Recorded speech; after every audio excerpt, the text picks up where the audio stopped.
aquí en CN23 con ideas propias. Vamos a comenzar este bloque con una verdadera perla del diario La Nación, que es mucho más que el diario La Nación, y no vamos a detener tanto en el medio, lo hemos hecho en el final del bloque anterior. Tiene que ver con esta publicación que vamos a poner en pantalla, donde se hace referencia a la generosidad de los porteños. ¿Respecto de qué? De aceptar que aquellos que no lo son, en general va dedicado a los bonaerenses, puedan utilizar los hospitales y las escuelas. Denota, después tiene algunos datos que allí aparecen en la primera bajada, 64,5 aprueba que vecinos del conurbano asistan efectivamente a estos establecimientos. Pero encierra una trampa, te invita a hablar de la generosidad, cuando en realidad hay una idea ya muy arraigada y preconcebida que es parte de una discusión en la ciudad de Buenos Aires. ¿Qué piensan? El otro día Macri, hablando de los talleres clandestinos, que dirás que tiene que ver, vas a ver que sí. Dice, confío en usted, Carlos. Dice, conduzca. Dice, los talleres clandestinos existen por culpa del gobierno nacional por dos razones. Porque no hay trabajo suficiente y porque permite la entrada de inmigrantes de los países vecinos. Aquella invasión silenciosa que alguna vez puso en tapa. Cosa que ya lo había dicho en otra oportunidad, hablando en general del tema de las villas y todo lo demás. En realidad, este artículo es un artículo que si lo mirás a fondo es xenófobo. Es una xenofobia disimulada, porque te lo plantean desde el lado de la generosidad. Es como si dijéramos, qué generosos son los europeos ahora que han establecido cuotas para recibir a inmigrantes ilegales que están desesperados buscando un país, un lugar donde sobrevivir, donde poder comer, donde poder asentarse. Entonces, rompe la idea de nación el tema de plantear que los porteños somos generosos porque permitimos que la gente del Gran Buenos Aires se atienda a los hospitales. ¿Cuál es el concepto de nación? Es una barbaridad. Vos acordate que cuando hablábamos aquí de la campaña, nosotros insistíamos muchísimo en la necesidad de la gestión compartida. Y en el tema concreto de la salud, nosotros hemos explicado... ¿Puedo decir que no se puede pensar la ciudad sin articular con la provincia y con la nación? No, y porque además somos una unidad, y porque además tenemos que ir más allá a la idea de la patria grande, y porque tenemos que ir creando condiciones de convivencia y de utilización de lo que tenemos en común. Y voy a volver a citar a Floreal Gorini. Floreal Gorini nos decía, la solidaridad solo es tal cuando duele, porque si no es limosna. Además hay una cosa... Hay que compartir lo que escasea, no lo que sobra. Claro. Tal cual. Ahí hay, creo, también una idea cargada de falta de humanismo total y absoluto, porque nuestros padres y nuestros abuelos de muchos de nosotros que vinieron de Europa, que vinieron de todos los países de Europa, por ejemplo, es el caso mío, iban a los hospitales públicos cuando llegaron acá, en general humildes, pobres, sencillos, sin trabajo, y venían del otro mundo.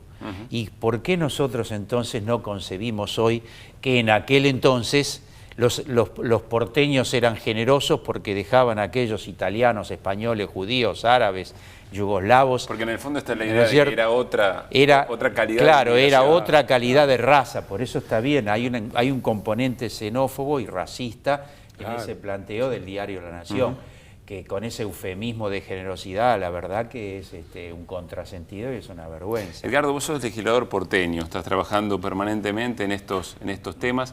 Está arraigado, sin embargo, esta cuestión, opera esta nota, e incluso las políticas de Mauricio Macri opera sobre algo que está dando vuelta. Porque es un tema recurrente del gobierno macrista, la preocupación o el señalamiento de que a raíz de la presencia de compatriotas del conurbano o de la patria grande, como dice Carlos, se exige mucho más teóricamente de lo que la ciudad puede dar, en lugar de pensar en políticas que abarquen toda la región metropolitana, porque como decía Carlos, es una unidad.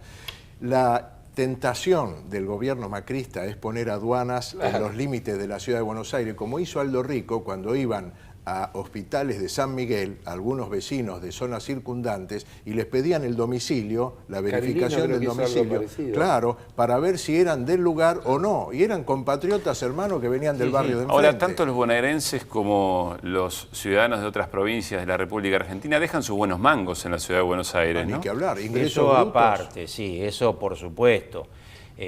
Agregan Fuera la lógica, podrían agregan decir, riqueza, lo cual no solo los del Gran Buenos Aires, sino también los hermanos de la patria grande, los de los países, los hermanos de los países limítrofes, trabajan, consumen, todo eso predomina en el macrismo. Y habría que decir que el generalmente racismo. hacen los trabajos que otros no quieren hacer. Así es, así no es. nos olvidemos. Es un concepto feudal. Es así. Bien lo hacía, lo que hace Macri, lo que hacía Luis XIV, lo que hacían las monarquías absolutas. Feudos donde no podían entrar otros. Vos decís, Carlos, sostiene un sistema productivo y las riquezas se las llevan, Así es. se las llevan otros. Y Pero, sí, juntalo con lo que hablábamos antes Claro. de este dato de la OCDE.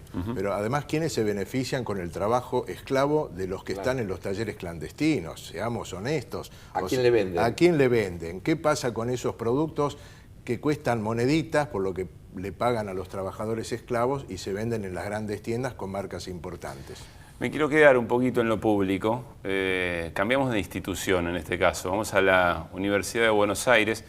Te leí muy preocupado por la crisis en la Universidad de Buenos Aires. No me quiero meter en el detalle de varias autoridades que han renunciado en el último tiempo por distintas cuestiones, pero sí preguntarte acerca de la preocupación por la crisis de la universidad pública, de la Universidad de Buenos Aires, y cómo efectivamente eso acompaña otras cosas que estamos discutiendo, ejes del modelo.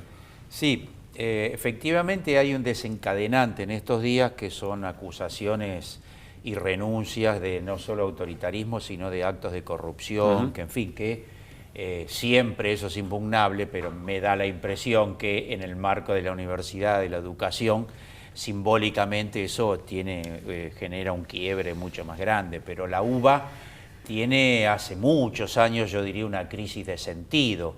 Se ha transformado en una universidad que ha perdido el sentido y el espíritu crítico, ha perdido su inserción en el propio mundo académico y se ha distanciado absolutamente del palpitar de los problemas de la sociedad argentina y de la sociedad de nuestra ciudad. En fin, ha acentuado un aislamiento, ha perdido todo ese espíritu democrático y de extensión hacia los problemas sociales, culturales y políticos de nuestro pueblo. Cuna del pensamiento crítico, ¿no? Así es, eso quizá, por eso hablo de una crisis de sentido, que es lo que en el fondo ese aislamiento, ese ensimismamiento que lleva a una cuestión, digamos, de poder en sí mismo, genera una suerte, yo diría, de castración y de aislamiento que es muy, muy dañino. Por eso hay una crisis, aparece un desencadenante, pero es una gran universidad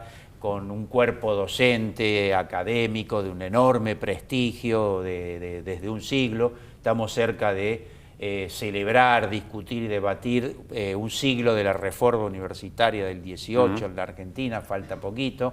Así que creo que es un tema que hay que abordarlo en profundidad, discutirlo, debatirlo. Para emparentarlo con otras decisiones que se han tomado en este tiempo, ¿cómo interpelan esas nuevas universidades del conurbano a la Universidad de Buenos Eso es lo que Aires? te quería decir, porque vos dijiste, hay un problema de crisis de la UBA, de la universidad pública. Dije de lo público y creo que no emparenté está UBA. bien. Sí, La UBA, cierto, la UBA, está sí. bien. El problema es de la UBA, porque creo que hay un cambio altamente positivo desde el punto de vista de la universidad pública. Esta decena de universidades que se han creado en el conurbano. Y ahora va a haber en otros lugares Y del ahora país. que va a haber en otros lugares del país. Con porcentajes muy altos de primera generación de Altísimo, universitarios. 90%, 85%, etcétera, es abrumador. Y que efectivamente vamos a ver esos resultados dentro de una década, dentro de 2 décadas, porque toda esta posibilidad de la generación de una enorme camada de jóvenes profesionales universitarios que no tenían acceso a la UBA y que hoy sí tienen acceso a la universidad pública, es otro de los cambios cualitativos significativos que se han dado en esta última década. Como todas las semanas tenemos foto. Es la foto de la semana, es uno de los temas que a medida que fue tomando otro cariz, desapareció del eje, digamos, de la agenda de los medios de comunicación hegemónicos y también cierto sector de la propia oposición política y los sectores de poder de la República Argentina. La foto no es el fiscal Alberto Nisman, sino todo lo que ha generado alrededor el tema de las investigaciones, los distintos peritajes, los que aporta la querella de Arroyo Salgado, los que aportan los peritos oficiales y, por supuesto, la propia conducción del caso y la investigación de Viviana Fein. 13-2 los peritos oficiales no dicen que efectivamente Nisman se suicidó, sino que no hay elementos para, en función de las pericias, decir que fue un asesinato. Y allí aparecen los de Arroyo Salgado con muchas críticas porque no quisieron discutir en la famosa Junta Médica, aparecen sosteniendo la teoría del asesinato. El diario Tiempo Argentino se animó a poner en tapa que Nisman se suicidó, pero más allá del caso y los informes, que merecen un detalle quizá más respetuoso de lo que nosotros podemos analizar aquí, cómo se fue corriendo este caso, cómo en la medida en que no fue útil a determinado tipo de movimiento de poder, quedó casi para las páginas interiores de prácticamente asuntos policiales. Ya, sí, ¿no? Porque yo creo que a esta altura se está transformando en una derrota cultural y política de los núcleos de poder que lo articularon como un proyecto político, un hecho desgraciado, terrible, dramático, como fue la muerte del fiscal, se transformó en un proyecto político de los medios de comunicación.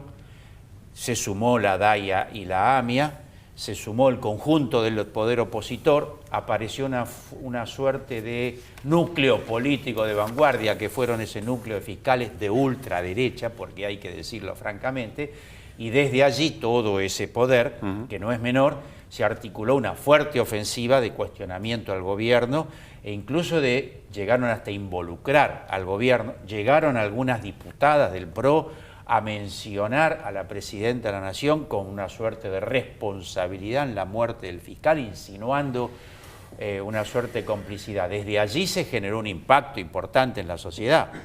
Creo que ahora se cae este escaparate de mentiras, de falsedades que articularon en ese momento ese poder. Creo que eso es lo que estamos viviendo en estos días. Un poder que va más allá de las fuerzas ocultas que actuaron dentro de nuestro país, porque todo hace ver, indudablemente, que ha habido una articulación de servicios de inteligencia de Estados Unidos, de Israel, de la República Argentina, con voceros en el ámbito parlamentario, como la diputada Patricia Bullrich, como Laura Alonso, como Elisa Carrió, que han hecho afirmaciones temerarias acerca de la responsabilidad presidencial en la muerte del fiscal Nisman, como si hubiera habido un hecho deliberado, consciente, para sacarlo del escenario. Después fueron apareciendo, digamos, datos de la vida íntima, de la vida privada del fiscal Nisman, que ayudaron a derrumbar todo ese aparataje, y creo que va perdiendo absolutamente importancia en la sociedad. Pareciera, me hago cargo de lo que digo, que esta incidencia de la doctora Arroyo Salgado tiene que ver con un hecho político y también con algún interés económico para el eventual cobro del seguro por la muerte del fiscal. En todo caso va quedando claro la trama de fondo, pero ¿me permiten la mitad del vaso lleno?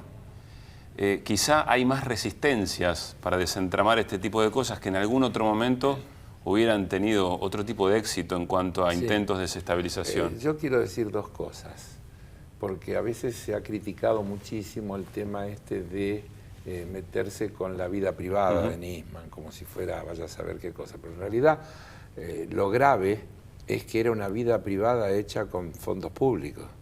Así que ahí no era tan privado el asunto, ¿no? Me parece que es un pequeño detalle a tener en cuenta.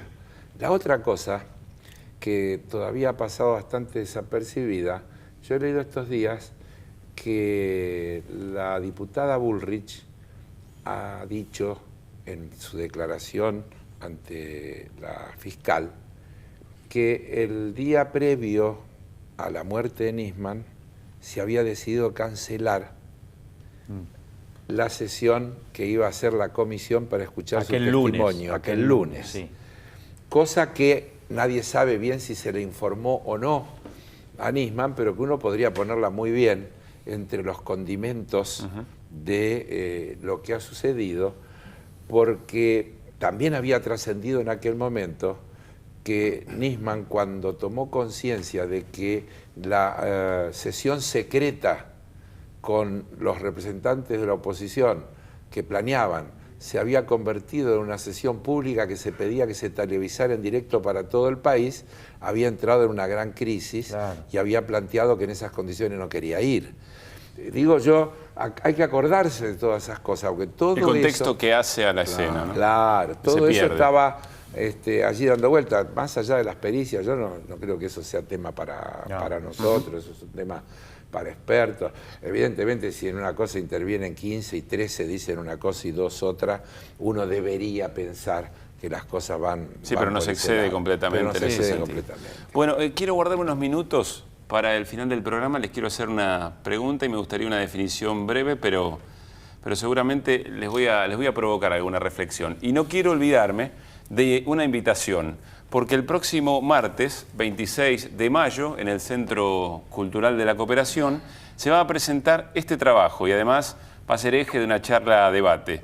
Es el libro de Alfredo Serrano Mansilla, doctor en Economía y además fue asesor del presidente Hugo Chávez. El pensamiento económico de Hugo Chávez, prólogo de Juan Carlos Junio, nuestro compañero, y también de nuestro amigo Pablo Imen, ediciones del Centro Cultural de la Cooperación. Insisto, martes 26, 7 de la tarde, en el Centro Cultural de la Cooperación, Avenida Corrientes, 1543. Así que los invitamos, nos parece una muy buena oportunidad para seguir reflexionando acerca de los modelos económicos de este tramo de nuestra región. Estamos en la semana, o el fin de semana, digamos, de los festejos del 25 de mayo. Seguramente en este rato ya se está desconcentrando la gente allí en la plaza de un festival artístico muy importante. Todos los alrededores de la Plaza de Mayo se han vestido para mostrar el desarrollo social, económico y productivo de la República Argentina.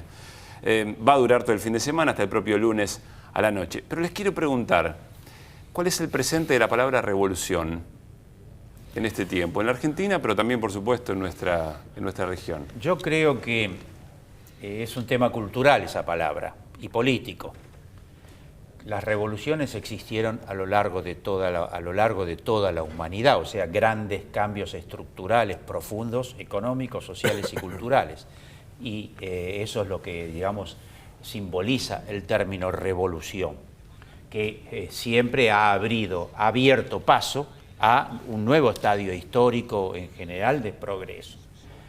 En estos últimos años la palabra revolución desde la derecha del neoliberalismo, de la batalla cultural, se la ha intentado desprestigiar y yo diría enterrarla, que es un modo de enterrar un símbolo de lo que implica un cambio. Yo alguna vez he dicho públicamente, bueno, en vez de Revolución de Mayo, habrá que hablar de los acontecimientos de mayo, los hechos de mayo, pero nunca de revolución porque sería un pecado. Y sin embargo fue una revolución de independencia nacional que impactó en todo el continente, en fin.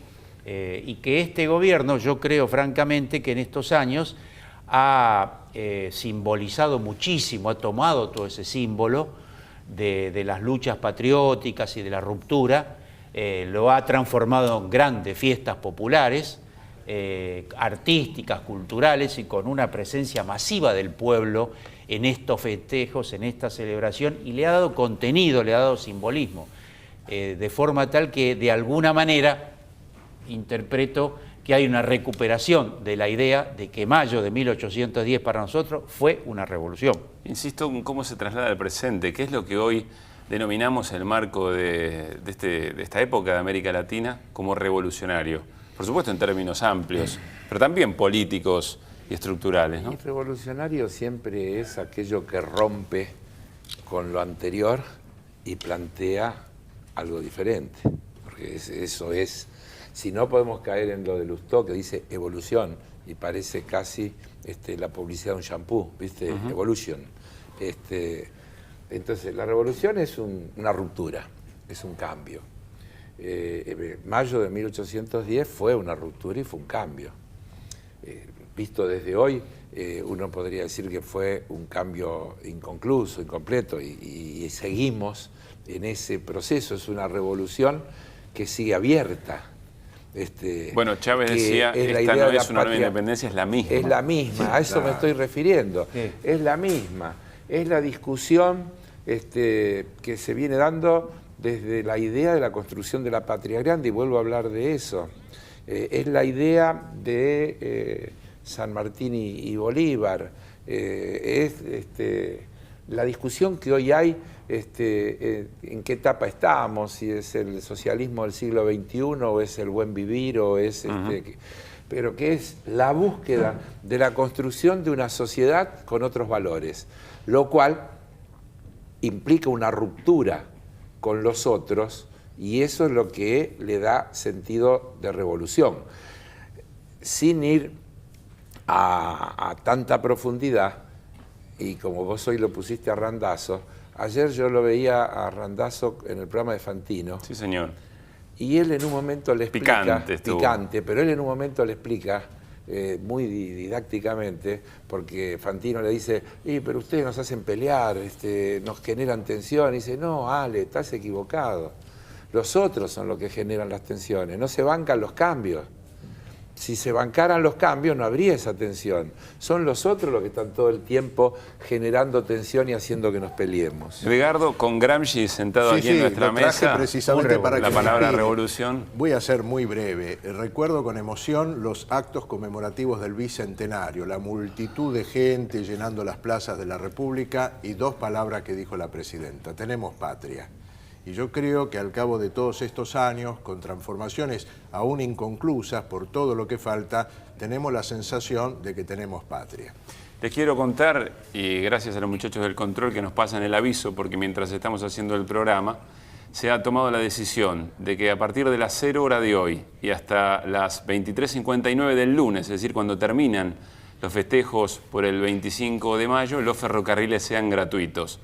Me parece que esto viene a completar una serie de Tiene una cuestiones simbología enorme, ¿no? que yo Claro, creo que hemos puesto tiene en juego que en ver el con lo que programa. veníamos diciendo, de que el pueblo masivamente, muy particularmente el pueblo más humilde que tiene limitaciones económicas, participe de la fiesta ¿Sabés que hoy patria. Por eso veníamos- hablamos de inclusión, y no quiero dejar de mencionar, a modo de homenaje, que Mariano Moreno, Manuel Belgrano, Monteagudo, Castelli decían que eran revolucionarios, se sentían felices y exhibían la condición de revolucionarios. Sacó su profesorado de Sí, historia, claro. Juan No, Carlos. pero una cosa mucho Cerramos, más sí. sencillita. Cuando veníamos para acá pasamos por los alrededores de la plaza y estaba en pleno desarrollo esa fiesta que va a terminar el domingo a la noche. Y veíamos y generó un comentario. Había una larga mesa con un montón de chicos haciendo simultánea de ajedrez. Y uno de nosotros dijo, che, ¿cuánto hace que no ve vos? Claro, ¿cuánto hace que no vemos una cosa? Y mira, ¿qué tiene que ver? Tiene que ver porque todo eso, esa fiesta, esa recreación de valores culturales, de participación, era caravanas de ciudadanos, de familias, de chicos, de jóvenes, caminando hacia las distintas actividades. Festejamos la Revolución de Mayo con una gran fiesta popular. Y ayer se inauguró el Centro Cultural, que entre otras cosas va a ser gratis siempre para todos los que vayan. Como Tecnópolis, gratis, otro concepto, calidad, cultura, cosas de altísimo valor, gratis. No es gratis, alguien las paga. Es las políticas públicas que ponen al servicio del conjunto de la sociedad cosas de alto valor. Guillermito Fernández nos acompaña en el cierre, es lo que está sonando en este momento en el primer cierre, el tango, allí en los festejos. Que tengan muy feliz Día de la Patria y disfrutemos mucho de lo público. Nos reencontramos el próximo viernes a las 11 aquí en Cena 23 con Ideas Propias. Chau. Renaceré de las cosas que he querido mucho, mucho, cuando los dioses de casa digan bajito volvió. Yo besaré la memoria de tus ojos taciturnos para seguir del poema que a medio ser me quedó. Renaceré de las frutas de un mercado con laburo y de la mugre serena de un romántico café.